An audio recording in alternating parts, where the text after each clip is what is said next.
Okay, I am here with Leanne Campbell. Welcome back to the Carlos Cruz Show. So, Leanne, so what's going on today?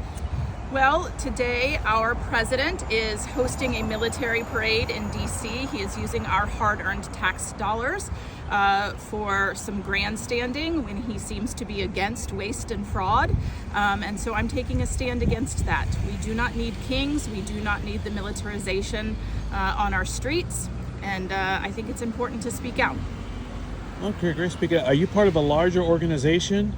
I am not part of a larger organization. I have protested with a No Kings organization today, Okay. And then decided to bring it to my home corner.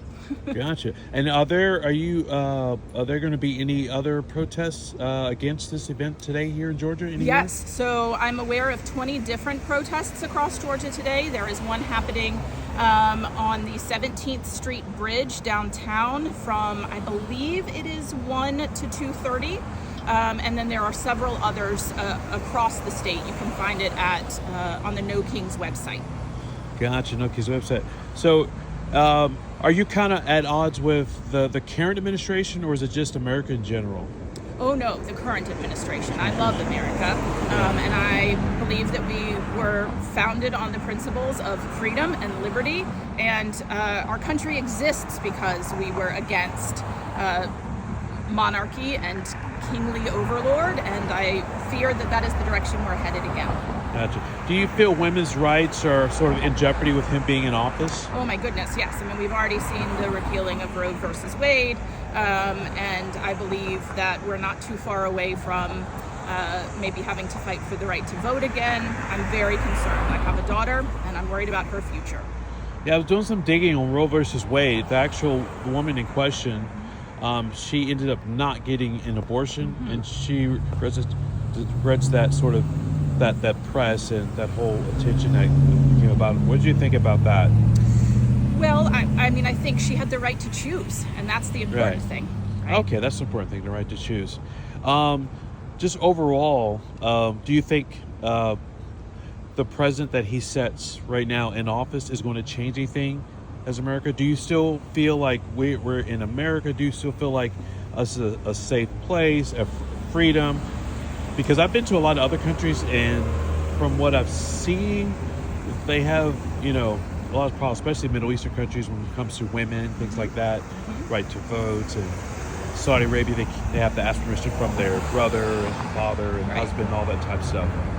So, I mean, do I think that we are weeks or months away from that? Absolutely not. But I fear that is an extreme end that is a reality, or a possible reality. And I think oftentimes it's too late when you realize that the writing is on the wall. And so any inkling that might be a possibility, it's important to stand up and quash it while you can. Right. Do you believe in sort of unity of all Americans, or is it more like, do you feel like you're sort of a progressive point of view where, okay, if you're a libertarian, conservative or Republican that we should not associate with you at large? No, I think it's very important to exchange ideas, and I am very concerned about the divisive nature of our culture right now. It is an unfortunate reality, and I think both sides are kind of amping up the rhetoric in order to foment anger and get people to be even more divided, and that is a concern. But I also believe that it's important to stand up for what you believe in. Gotcha. So you saw what was going on in LA. All Americans, Republican, Democrat, Libertarian, Independent, believe that people should peacefully protest. Yes. How do you respond to the violence that have been going on? Well, I don't condone violence on either side, and I also believe that the violence is likely being overblown and overrepresented in an attempt to justify the militarization on the streets. Right. Because a lot of the small business owners were Hispanic and Black, and so they have families and things, and usually most of these people vote left, but they're scrambling and trying to recoup their losses. What message would you send to them? Well, Mostly, I would say that I think there's probably a likelihood that a lot of the violence was not coming from the people who were there to protest Right. against ICE and against these kind of mass deportations. I think there were a lot of opportunists who were there. I don't know from what side and from what political background, or if it was just an opportunity to loot. But I don't believe that the vast majority of the people who were there with a message were involved in the violence. Have you heard of sort of pack groups paying people to agitate and protest? I have not heard of that. I think that there is a clever spin that is happening there. So, for instance, I protested today with NoKings.org. No Kings is a nonprofit organization that raises money. So money comes into their organization. They use that money to pay for signs and flags to pass out and bubbles to pass out. And so there is money coming into the organization and being spent to give water to the protesters who show up. And so we can spin that as paid protesters, right? Because the organization is raising money to support the protest. But is that people who are getting a paycheck to go out and create chaos? Absolutely not. Gotcha. Now, on the subject of immigration, obviously every country has their immigration laws. Sure. And what I found out recently is that Poland has one of the most strict immigration policies in the whole world. Mm-hmm. If you cross into their border, they could shoot you rubber bullets legally. I didn't know that. But in light of sort of the current immigration policies, I believe that the last administration, Biden, presidents do have a lot of powers when people think yes, whatever your opinion of Biden is, good or bad. They have the asylum law was on the books, and it was sort of used to circumvent and to bring people in, whether you agree with it or not. And then when the current situation right now, do you believe there's a difference between, legal immigration and people who were sort of protesting against illegal immigration? Well, sure. And illegal immigration is a conversation that we can have, and I don't necessarily disagree that there needs to be a clear policy for our borders. My concern is twofold. The first is we were told that we were rounding up for one reason, right? Which was to pull criminals off of the street. So people who were here illegally and had committed crimes beyond that. And so they had felonies or maybe even misdemeanors on the record, and we were removing them from the streets for that reason. That is not what we are seeing. We are seeing police or ICE agents go into entire restaurants and preemptively arresting everybody, putting them in handcuffs, and then you have to prove your citizenship to be released.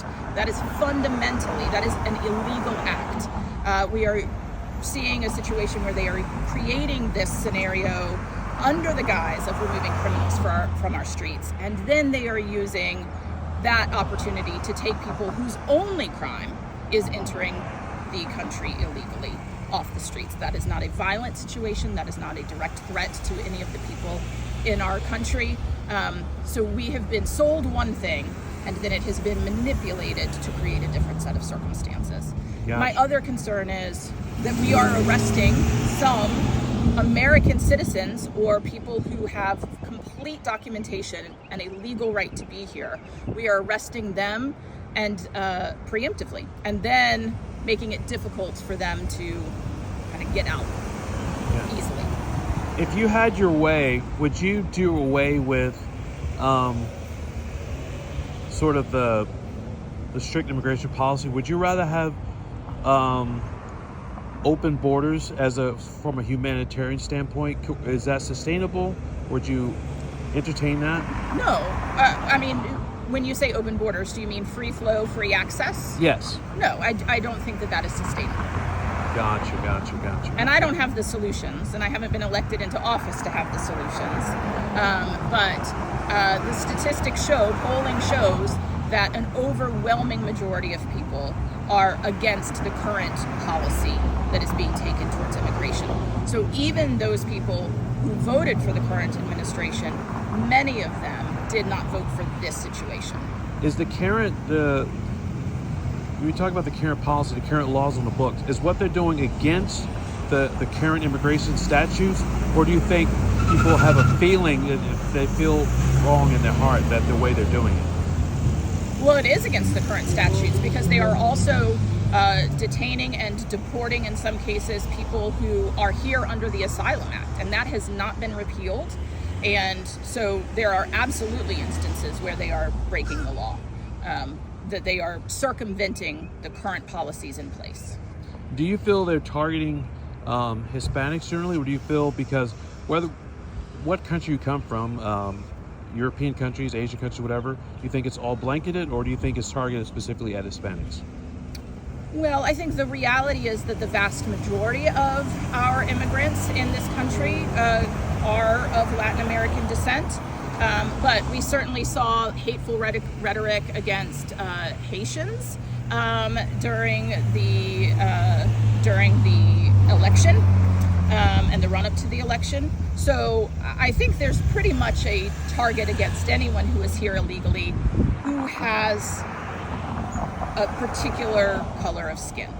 We don't see people rounding up immigrants from France or from England or other traditionally white nations. And in fact, we are welcoming in people who are white from South Africa. So there definitely seems to be a target, not necessarily based exclusively in nationality, but definitely in skin color.